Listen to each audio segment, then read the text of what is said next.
മലാഖി പ്രവാചകന്റെ പുസ്തകം 1-ാം അധ്യായം 11-ാം വാക്യം നാം ഇങ്ങനെ വായിക്കുന്നു. സൂര്യന്റെ ഉദയം മുതൽ അസ്തമനം വരെ എൻ്റെ നാമം ജാതികളുടെ ഇടയിൽ വലുതാകുന്നു. എല്ലായിടത്തും എൻ്റെ നാമത്തിന് ധൂപവും നിർമ്മലമായ വഴിപാടും അർപ്പിച്ചു വരുന്നു. എൻ്റെ നാമം ജാതികളുടെ ഇടയിൽ വലുതാകുന്നുവല്ലോ എന്ന് സൈന്യങ്ങളുടെ യഹോവ അരുളി ചെയ്യുന്നു. ദൈവത്തിൻ്റെ നാമം എത്രത്തോളം വലുതാകുന്നുവെന്ന് ദൈവം തൻ്റെ ശക്തിയിലൂടെയും ദൈവം തൻ്റെ പ്രവൃത്തിയിലൂടെയും ജാതികളുടെ ഇടയിൽ വെളിപ്പെടുത്തുന്ന ദൈവമാണ്. ദൈവത്തിൻ്റെ വചനത്തിൽ ഇവിടെ രേഖപ്പെടുത്തിയിരിക്കുന്നു, ദൈവം തൻ്റെ നാമത്തെ വലുതാക്കുന്ന ദൈവമാണ്.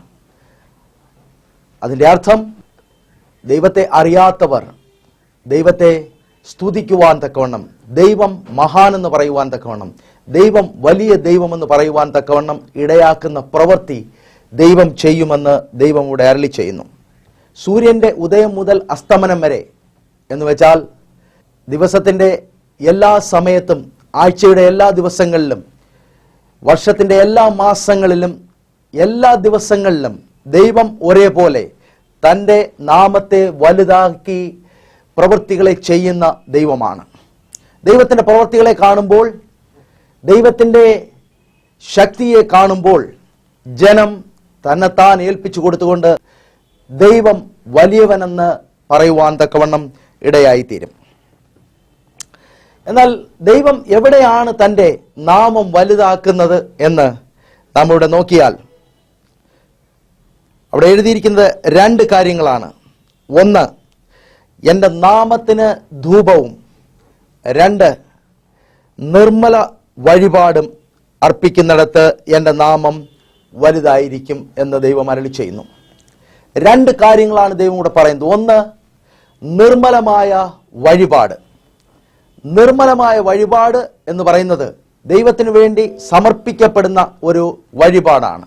അത് നിർമ്മലമായ വഴിപാടാണെങ്കിൽ ദൈവം അതിൽ പ്രസാദിക്കുകയും ദൈവം തൻ്റെ നാമം വലുതെന്ന് വെളിപ്പെടുത്തുകയും ചെയ്യുന്ന ദൈവമാണ്. ഈ നിർമ്മലമായ വഴിപാട് എന്താണെന്ന് നമുക്കൊന്ന് നോക്കാം. അപ്പോസ്തലനായ പൗലോസ് റോമർക്ക് എഴുതിയ ലേഖനം അതിൻ്റെ 12-ാം അധ്യായം 1-ാം വാക്യത്തിൽ നാം ഇങ്ങനെ വായിക്കുന്നു, സഹോദരന്മാരെ, ഞാൻ ദൈവത്തിൻ്റെ മനസ്സലിവ് ഓർപ്പിച്ച് നിങ്ങളെ പ്രബോധിപ്പിക്കുന്നത് നിങ്ങൾ ബുദ്ധിയുള്ള ആരാധനയായി നിങ്ങളുടെ ശരീരങ്ങളെ ജീവനും വിശുദ്ധിയും ദൈവത്തിന് പ്രസാദമുള്ള യാഗമായി സമർപ്പിപ്പീൻ. മനുഷ്യൻ തൻ്റെ ശരീരത്തെ ദൈവത്തിനു വേണ്ടി ഒരു ആരാധനയായി വിശുദ്ധിയിലും ജീവനോടും ദൈവത്തിനു വേണ്ടി അർപ്പിക്കുന്ന ഒരു കാര്യമാണ് നിർമ്മലമായ വഴിപാടെന്ന് പറയുന്നത്. നമുക്കറിയാം, നമ്മളുടെ ചിന്തകളിൽ വരുന്ന കാര്യം, നമ്മുടെ ഹൃദയത്തിൽ വരുന്ന നിരൂപണങ്ങൾ എല്ലാം തന്നെ അത് പ്രവൃത്തിയിലേക്ക് കൊണ്ടുവരുന്നത് നമ്മുടെ ശരീരത്തിലൂടെയാണ്. ദൈവത്തിൻ്റെ മുമ്പാകെ നാം വരുമ്പോഴും ശരീരം ഒരിടത്ത് ഉപേക്ഷിച്ചിട്ടല്ല വരുന്നത്, ശരീരത്തോടു കൂടിയാണ് നാം ദൈവത്തിൻ്റെ മുമ്പാകെ മുട്ടുകുത്തുവാൻ വരുന്നത്, പ്രാർത്ഥിക്കുവാൻ വരുന്നത്, ദൈവത്തെ ആരാധിക്കുവാൻ വരുന്നത്. നാം നമ്മുടെ ശരീരത്തോടു കൂടി തന്നെയാണ് ദൈവസന്നിധിയിലേക്ക് അടുത്തു വരുന്നത്. ദൈവത്തിൻ്റെ മുമ്പാകെ നാം നമ്മുടെ ശരീരത്തെ കൊണ്ടുവരുമ്പോൾ ദൈവം ആഗ്രഹിക്കുന്നത് അതൊരു നിർമ്മലമായ വഴിപാടായിരിക്കണം എന്നുള്ളതാണ്.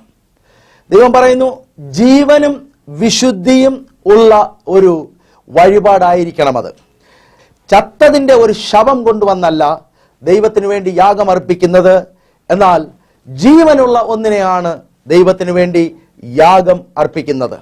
മരണം നമ്മളുടെ ശരീരത്തിൽ വസിക്കുന്നു എങ്കിൽ നാം ജീവനുള്ള യാഗമല്ല, മറിച്ച് ഒരു ചത്ത യാഗമാണ്. ഒരു ചത്ത മൃഗത്തിൻ്റെ ശവശരീരത്തെ കൊണ്ടുവരുന്നത് പോലെ ആണ് പാപം വസിക്കുന്ന, മരണം വസിക്കുന്ന ഒരു ശരീരവുമായി നാം ദൈവസന്നിധിയിലേക്ക് അടുത്തു വരുന്നത്.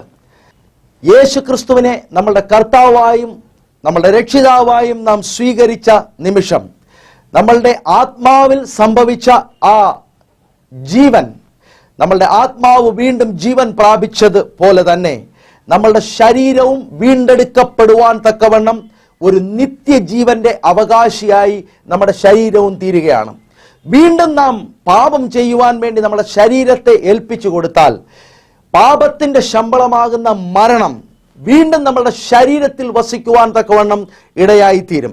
ദൈവത്തിന്റെ വചനം കൂടെ പറയുന്നു, ജീവനുള്ള ഒരു യാഗമായി ദൈവസന്നിധിയിലേക്ക് അടുത്തു വരണം.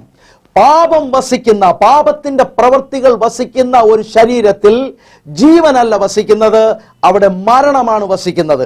എന്നാൽ പാപത്തെ വിട്ടൊഴിഞ്ഞ് ജീവിക്കുന്ന, തങ്ങളുടെ ശരീരങ്ങളെ വിശുദ്ധിയോട് സൂക്ഷിക്കുന്ന ഒരു ശരീരത്തിൽ നിത്യജീവന്റെ ശക്തി വ്യാപരിച്ചിരിക്കുവാൻ തക്കവണ്ണം ഇടയായിത്തീരും. ആ ശരീരത്തിനാണ് കർത്താവായ യേശുക്രിസ്തുവിന്റെ വരവിങ്കൽ ഒരു വീണ്ടെടുപ്പ് ലഭിക്കുന്നതെന്ന് നാം ദൈവത്തിന്റെ വചനത്തിൽ കാണുന്നു. അതുകൊണ്ട് ദൈവം പറയുന്നു ഇവിടെ, ജീവനും വിശുദ്ധിയും ഉള്ള ഒരു യാഗമായി നിങ്ങളുടെ ശരീരങ്ങളെ അർപ്പിക്കുവിൻ. മലാക്കി പ്രവചനത്തിന്റെ പുസ്തകത്തിൽ അവിടെ ദൈവം പറയുന്നത്, എവിടെയെല്ലാം ഒരു നിർമ്മലമായ വഴിപാട് എനിക്ക് വേണ്ടി അർപ്പിക്കുന്നുവോ അവിടെ ഞാൻ എൻ്റെ നാമത്തെ വലുതാക്കുന്ന ദൈവമാണ്. സ്വന്തം ജനത്തിനിടയിൽ മാത്രമല്ല, ലോകത്തെമ്പാടും ദൈവം തൻ്റെ നാമത്തെ വലുതാക്കുന്ന ദൈവമാണ്. എവിടെയെല്ലാം ദൈവത്തിൻ്റെ ജനം നിർമ്മലമായ വഴിപാട് അർപ്പിക്കുവാൻ, തങ്ങളുടെ ശരീരങ്ങളെ ജീവനും വിശുദ്ധിയുമുള്ള ഒരു യാഗമായി ദൈവത്തിനു വേണ്ടി സമർപ്പിച്ച് ജീവിക്കുവാൻ തയ്യാറാകുന്നുവോ, ദൈവം തന്റെ നാമത്തെ വലുതാക്കുന്ന പ്രവൃത്തിയും ദൈവത്തിന്റെ ശക്തിയും ആ സ്ഥലങ്ങളിൽ വെളിപ്പെടുവാൻ തക്കവണ്ണം ഇടയായിത്തീരും. രണ്ടാമത്തെ കാര്യം ഇവിടെ കാണുന്നത്, ദൈവത്തിന്റെ വചനം പറയുന്നു, എന്റെ നാമത്തിൽ ധൂപം. ധൂപം നമുക്കറിയാം, പ്രാർത്ഥനയെ കാണിക്കുന്നു. ദൈവത്തിന്റെ നാമത്തിൽ, കർത്താവായ യേശുക്രിസ്തുവിന്റെ നാമത്തിൽ എവിടെയെല്ലാം ജനം പ്രാർത്ഥിക്കുന്നുവോ ദൈവം തന്റെ നാമത്തെ വെളിപ്പെടുത്തുന്ന ദൈവമാണ്. അവിടെ തന്റെ നാമം വലുതെന്ന് വെളിപ്പെടുത്തുന്ന ദൈവമാണ്.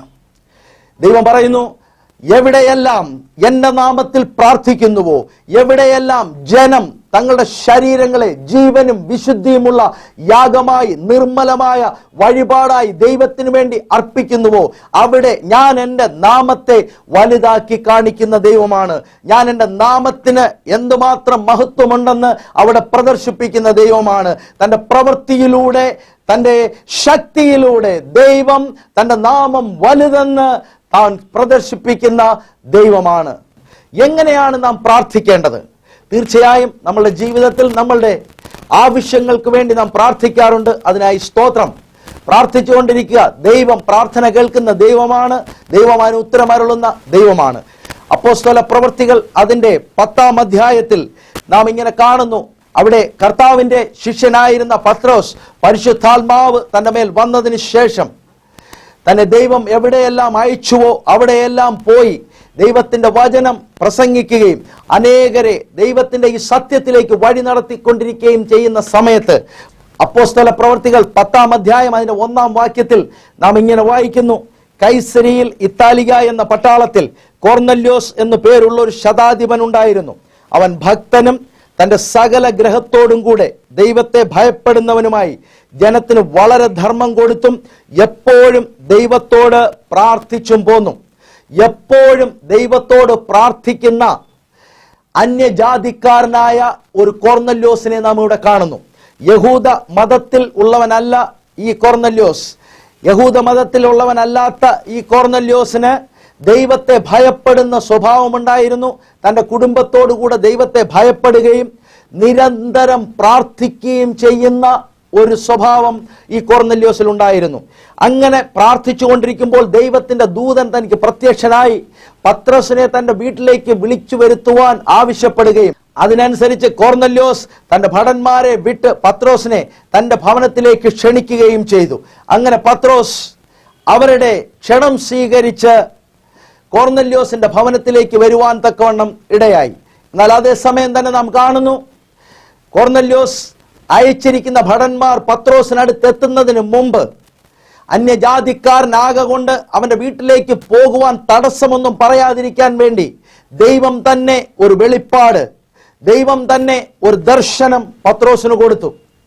ദൈവം വിശുദ്ധമായി എണ്ണിയതിനെ താൻ അശുദ്ധമായി എണ്ണരുതെന്നുള്ള ഒരു സന്ദേശം ആ ദർശനത്തിലൂടെ ദൈവം പത്രോസിന് കൊടുക്കുവാൻ തക്കവണ്ണം ഇടയായി. അതിനുശേഷം താൻ ആ ഭടന്മാരോടൊപ്പം കൊർന്നല്യോസിന്റെ ഭവനത്തിലേക്ക് ചെന്നു. അവിടെ ചെന്നപ്പോൾ അപ്പോസ്തല പ്രവൃത്തികൾ 10-ാം അധ്യായം 27-ാം വാക്യത്തിൽ നാം ഇങ്ങനെ വായിക്കുന്നു, അവനോട് സംഭാഷിച്ചും കൊണ്ട് അകത്ത് ചെന്നു അനേകർ വന്നുകൂടിയിരിക്കുന്നത് കണ്ട് അവനോട് അന്യജാതിക്കാരന്റെ അടുക്കൽ ചെല്ലുന്നതും അവനുമായി പെരുമാറ്റം ചെയ്യുന്നതും യഹൂദന് നിഷിദ്ധം എന്ന് നിങ്ങൾ അറിയുന്നുവല്ലോ. എങ്കിലും ഒരു മനുഷ്യനെയും മലിനമോ അശുദ്ധനോ എന്ന് പറയരുതെന്ന് ദൈവം എനിക്ക് കാണിച്ചു തന്നിരിക്കുന്നു. നിരന്തരമായി പ്രാർത്ഥിക്കുന്ന ഒരു കൊർന്നല്യോസ്, താൻ ഒരു യഹൂദനല്ലാതിരിക്കെ തന്നെ നിത്യം പ്രാർത്ഥന കഴിച്ചു പോന്ന, ജീവനുള്ള ദൈവത്തോട് പ്രാർത്ഥിച്ചു പോന്ന ഒരു കൊർന്നല്യോസ്. ഈ കൊർന്നല്യോസ് എന്താണ് പ്രാർത്ഥിച്ചതെന്ന് ഈ 27-ാം വാക്യത്തിൽ വ്യക്തമായി എഴുതിയിരിക്കുന്നു. ആദ്യമായി തന്റെ പ്രാർത്ഥന എന്ന് പറയുന്നത് തന്റെ കൂട്ടത്തിലുള്ള സകലരും, തന്റെ ഭവനത്തിലുള്ളവർ, തന്നോടൊപ്പം ജോലി ചെയ്യുന്നവർ, തനിക്ക് ചുറ്റുമുള്ള സകലരും യഹോവയാം ദൈവത്തെ ഭയപ്പെടുകയും ദൈവത്തിന്റെ അനുഗ്രഹം പ്രാപിക്കുകയും ചെയ്യണമെന്ന് പ്രാർത്ഥിച്ചിരുന്ന ഒരു മനുഷ്യനാണ് കൊർന്നല്യോസ്. വളരെ വ്യക്തമായി അവിടെ എഴുതിയിരിക്കുന്നു, പത്രോസ് തന്റെ ഭവനത്തിനകത്തേക്ക് പ്രവേശിച്ചപ്പോൾ താൻ അവിടെ കണ്ടത് വലിയൊരു കൂട്ടം തന്റെ ഭവനത്തിനകത്ത് തന്നെ കാത്തിരിക്കുന്നു. കൊർന്നല്യോസിന്റെ ഭവനത്തിലുള്ളവർ മാത്രമല്ല, തന്നോടൊപ്പം ജോലി ചെയ്യുന്നവരും തനിക്ക് ചുറ്റുമുള്ളവരും തന്റെ സുഹൃത്തുക്കളുമായ നല്ല ഒരു കൂട്ടം ജനം അവിടെ പത്രോസിനെ കാത്ത് അവിടെ ഇരിപ്പുണ്ടായിരുന്നു.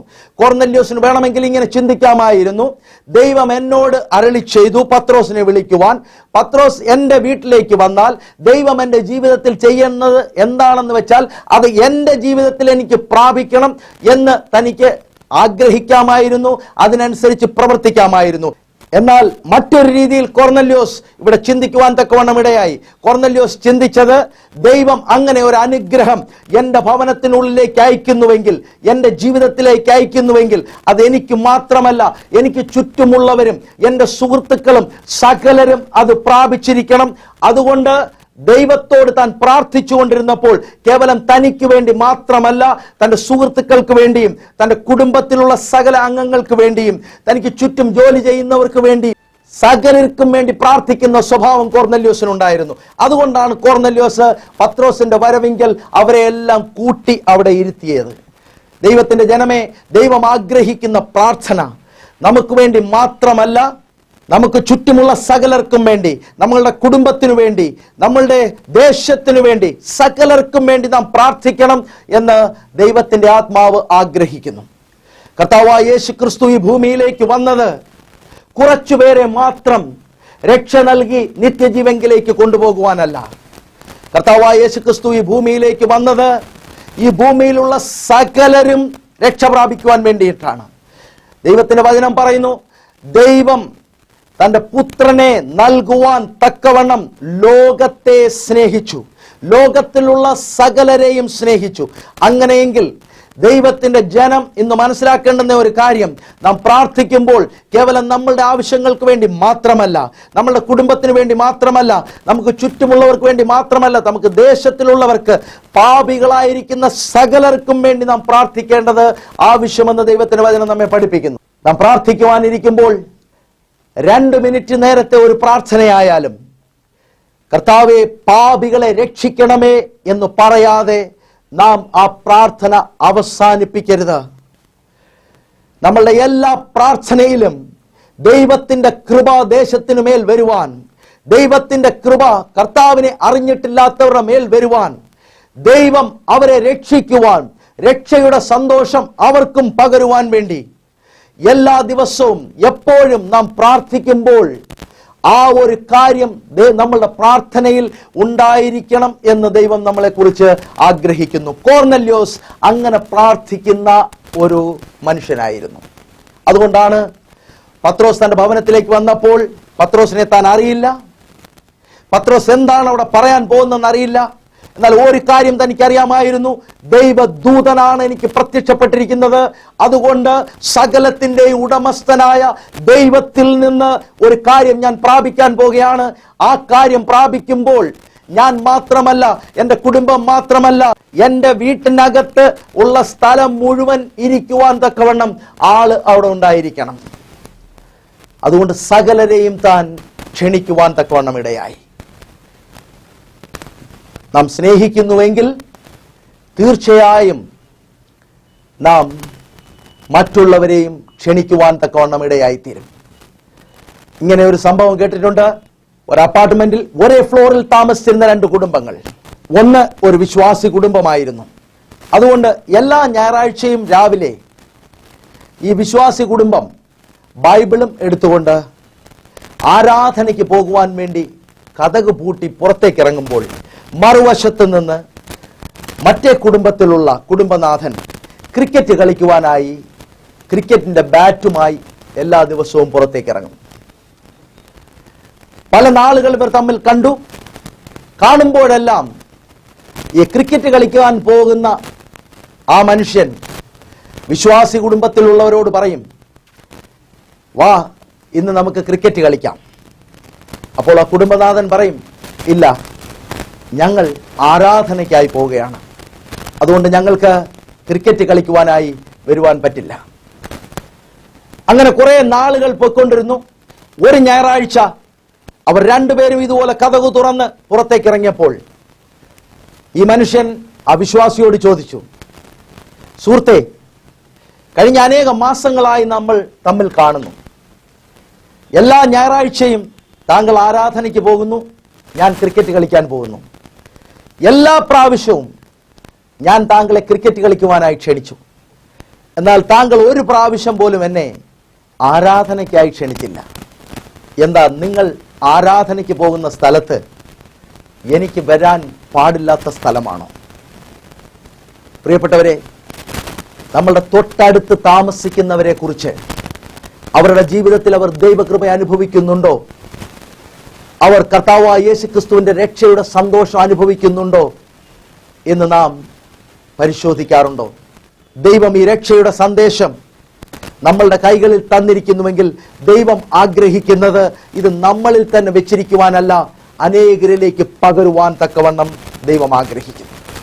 പാപികൾക്ക് വേണ്ടി പ്രാർത്ഥിക്കുവാൻ, പാപികളോട് രക്ഷയുടെ സന്ദേശം അറിയിക്കുവാൻ ദൈവം ആഗ്രഹിക്കുന്നു. ഈ ലോകത്തിലുള്ള സകലരെയും രക്ഷിക്കുവാൻ, നിത്യജീവനിലേക്ക് കൊണ്ടുപോകുവാൻ ദൈവം ആഗ്രഹിക്കുന്നു. അതിനായി ദൈവം തന്റെ പുത്രനെ ഈ ഭൂമിയിലേക്ക് നൽകുവാൻ തക്കവണ്ണം ഇടയായി. സ്വർഗത്തിലിരുന്നവൻ മനുഷ്യനായി ഈ ഭൂമിയിലേക്ക് വരുവാൻ തക്കവണ്ണം ഇടയായി. ഒരു കുറ്റക്കാരനെ പോലെ ശിക്ഷ അനുഭവിക്കുവാൻ തക്കവണ്ണം ഇടയായി. 2 കള്ളന്മാരുടെ നടുവിൽ ക്രൂശിന്മേൽ മരിക്കുവാൻ തക്കവണ്ണം ഇടയായി. അതിനെല്ലാം അർത്ഥമുണ്ട്. അതിൻ്റെ എല്ലാം അർത്ഥം ഇതാണ്: ഈ ഭൂമിയിൽ ഒരു മനുഷ്യൻ പോലും നിത്യ നരകത്തിലേക്ക് പോകുവാൻ ഇടയാകരുത്, സകലരും നിത്യജീവനിലേക്ക് പ്രവേശിക്കണം എന്നുള്ള ആഗ്രഹത്തോടെ ദൈവം തൻ്റെ പുത്രനെ ഈ ലോകത്തെ സ്നേഹിച്ച് ലോകത്തിനു വേണ്ടി തരുവാൻ തക്കവണ്ണം ഇടയായി. പാപികൾക്ക് വേണ്ടി പ്രാർത്ഥിക്കുവാൻ ദൈവത്തിൻ്റെ പരിശുദ്ധാത്മാവ് നമ്മെ സഹായിക്കട്ടെ. രണ്ടാമത്തെ കാര്യം നാം ഇവിടെ കാണുന്നത്, കൊർന്നല്യോസ് ഒരു പ്രാർത്ഥന കൂടി പ്രാർത്ഥിക്കുന്ന മനുഷ്യനായിരുന്നു. ആ പ്രാർത്ഥനയുടെ ഉത്തരവും ദൈവം നൽകി. അന്യജാതിക്കാരനായിരിക്കുന്ന ഈ കൊർന്നല്യോസിന് യഹൂദന്റെ ആലയത്തിൽ പ്രവേശിക്കുവാൻ അധികാരമില്ലായിരുന്നു. ദൈവത്തെ ഭയപ്പെടുന്ന, യഹോവയാം ദൈവത്തെ ഭയപ്പെടുന്ന, യഹോവയാം ദൈവത്തോട് പ്രാർത്ഥിക്കുന്ന അന്യജാതിക്കാരനായ ഈ മനുഷ്യന് ദൈവത്തിന്റെ വചനം കേൾക്കണമെന്നുണ്ടെങ്കിൽ അതിൻ്റെ പരിസരത്ത് പോയി നിൽക്കുവാൻ മാത്രമേ സാധിച്ചിരുന്നുള്ളൂ. അകത്ത് പ്രവേശിക്കുവാൻ ഉള്ള അവകാശമില്ലായിരുന്നു. യഹൂദൻ അന്യജാതിക്കാരനെ അശുദ്ധനെന്ന് എണ്ണി അവനെ ആലയത്തിൽ നിന്ന് ദൂരത്ത് നിർത്തിയിരുന്നു. ഇവിടെ നാം കാണുന്നു, പത്രോസ് അവിടെ പ്രവേശിക്കുമ്പോൾ പത്രോസ് പറയുന്നത്, കൊർന്നല്യോസേ, നീ പ്രാർത്ഥിച്ചുകൊണ്ടിരുന്ന പ്രാർത്ഥനയ്ക്കൊരു ഉത്തരവുമായിട്ടാണ് ഞാൻ വന്നിരിക്കുന്നത്. ദൈവം എന്നോട് കൽപ്പിച്ചിരിക്കുന്നു, ഞാൻ വിശുദ്ധനായി എണ്ണിയിരിക്കുന്നവനെ നീ അശുദ്ധനായി എണ്ണരുത്. ഒരു മനുഷ്യനെയും മലിനമോ അശുദ്ധമോ എന്ന് എണ്ണരുത് എന്ന് പറയുവാൻ തക്കവണ്ണം ഇടയായി. കൊർന്നല്യോസ് നിത്യവും പ്രാർത്ഥിക്കുമ്പോൾ ഇങ്ങനെ പ്രാർത്ഥിച്ചു, യഹോവയാം ദൈവമേ, നീ സകലത്തിൻ്റെയും ദൈവമാണല്ലോ, സകലത്തിൻ്റെയും സൃഷ്ടാവാണല്ലോ. അങ്ങനെയെങ്കിൽ അന്യജാതിക്കാരനായ എനിക്കും ദേവാലയത്തിൽ പ്രവേശിക്കുവാൻ, ആ മനുഷ്യരോട് ഒരുമിച്ചിരുന്ന് ആരാധിക്കുവാൻ തക്കവണ്ണം ദൈവം വഴികളെ തുറക്കണം. ദൈവം ആ പ്രാർത്ഥന കേട്ടു. പത്രോസ് കൊർന്നല്യോസിന്റെ ഭവനത്തിൽ വരുന്നതിന് മുമ്പേ തന്നെ പത്രോസിനോട് ദൈവം അരുളി ചെയ്തു, ഒരു മനുഷ്യനെയും നീ മലിനമോ അശുദ്ധമോ എന്ന് എണ്ണിപ്പോകരുത്. സകലരെയും ഞാൻ ഒരുപോലെ സ്നേഹിക്കുന്നു.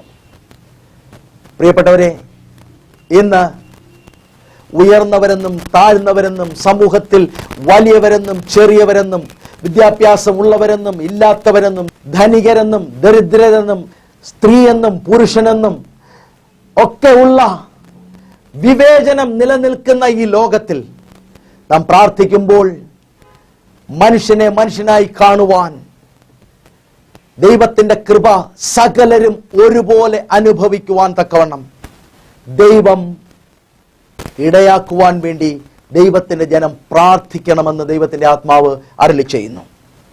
നിർമ്മലമായ ഒരു വഴിപാടും ദൈവത്തിന്റെ ഇഷ്ടത്തിനനുസരിച്ചുള്ള പ്രാർത്ഥനയും ഒരുമിച്ച് കൂടിയപ്പോൾ അന്യജാതികളുടെ മേൽ ദൈവം പരിശുദ്ധാത്മാവിനെ പകരുന്നത് യഹൂദൻ കാണുവാൻ തക്കവണ്ണം ഇടയായി തീർന്നു. സകലരുടെ മേലും പരിശുദ്ധാത്മാവിനെ ദൈവം പകരുന്നത് യഹൂദൻ കാണുവാൻ തക്കവണ്ണം ഇടയായി തീർന്നു. ദൈവത്തിന്റെ നാമം വലിയതെന്ന് അവിടെ പ്രഘോഷിക്കപ്പെടുവാൻ തക്കവണ്ണം ഇടയായി തീർന്നു. ദൈവം പറയുന്നു, എന്റെ നാമത്തിന് ധൂപവും നിർമ്മലമായ വഴിപാടും അർപ്പിക്കുന്നിടത്തൊക്കെയും ഞാൻ എൻ്റെ നാമം വലുതാക്കി കാണിക്കുന്ന ദൈവമാണ്. ഞാൻ എൻ്റെ നാമം വലുതാക്കുന്ന ദൈവമാണ്. ദൈവം തൻ്റെ മഹത്വം വെളിപ്പെടുത്തുന്ന ദൈവമാണ്. പ്രിയപ്പെട്ടവരെ, ഇന്ന് നമ്മുടെ ജീവിതത്തിൽ പ്രാർത്ഥിക്കുമ്പോൾ, ദൈവസന്നിധിയിലേക്ക് നാം അടുത്തു വരുമ്പോൾ, നമ്മളുടെ ശരീരങ്ങളെ വിശുദ്ധിയോടെയും ജീവനോടെയും സൂക്ഷിക്കുവാൻ, ദൈവത്തിന്റെ ഹിതത്തിനൊത്ത് നാം പ്രാർത്ഥിക്കുവാൻ തയ്യാറാകുന്നുവെങ്കിൽ ജാതികളുടെ മധ്യേ ദിവസത്തിന്റെ എല്ലാ സമയത്തും, ആഴ്ചയുടെ എല്ലാ ദിവസങ്ങളിലും, മാസത്തിന്റെ എല്ലാ ആഴ്ചകളിലും, വർഷത്തിന്റെ എല്ലാ മാസങ്ങളിലും ദൈവം ഒരുപോലെ തന്റെ മഹത്വം വെളിപ്പെടുത്തുന്ന ദൈവമെന്ന് ദൈവം അരുളി ചെയ്യുന്നു. ദൈവത്തിന്റെ നാമം ഇന്ന് ഭാരതത്തിലുള്ള വിശ്വാസികൾ ഏക ഹൃദയത്തോടെ പ്രാർത്ഥിക്കുവാൻ തയ്യാറായാൽ, ഇന്ന് ഭാരതത്തിലുള്ള വിശ്വാസികൾ ദോഷം വിട്ടകന്ന്, പാപം വിട്ടകന്ന് ദൈവത്തിന് നിർമ്മലമായ ഒരു വഴിപാടായി മാറുവാൻ തയ്യാറായാൽ, ഈ ദേശത്തിൽ ദൈവം എത്ര മഹാനെന്ന് ഈ ലോകം കാണുവാൻ തക്കവണ്ണം ഇടയായിത്തീരും. ദൈവം തന്റെ മഹത്വം ഈ ദേശത്തിൽ വെളിപ്പെടുത്തുവാൻ തക്കവണ്ണം ഇടയായിത്തീരും. അതിനായി ദൈവം നമ്മെ സഹായിക്കും.